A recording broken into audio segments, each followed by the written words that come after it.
ଚାଳକ ଦିବସ ଉପଲକ୍ଷେ ଓଡ଼ିଶା ମୋଟର ଚାଳକ ସଂଘ ପାରଳାଖେମୁଣ୍ଡି ଶାଖା ତରଫରୁ ରକ୍ତଦାନ ଶିବିର ଅନୁଷ୍ଠିତ ହୋଇଯାଇଛି।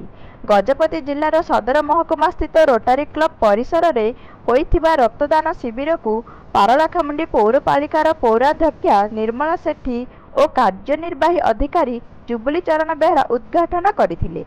ଏଥିରେ ଗଜପତି ଜିଲ୍ଲାପାଳ ଲିଙ୍ଗରାଜ ପଣ୍ଡାଙ୍କ ସମେତ ମୋଟ 32 ଜଣ ରକ୍ତଦାନ କରିଥିଲେ। ଏହି ଶିବିରକୁ ଡାକ୍ତର ଏନ୍ ରବି, ଜିଲ୍ଲା ରକ୍ତ ଭଣ୍ଡାରର ଅଧିକାରୀ ଖଗେଶ୍ୱର ବେହେରା ଓ ତାଙ୍କ ବିଭାଗୀୟ କର୍ମଚାରୀମାନେ ପରିଚାଳନା କରିଥିଲେ।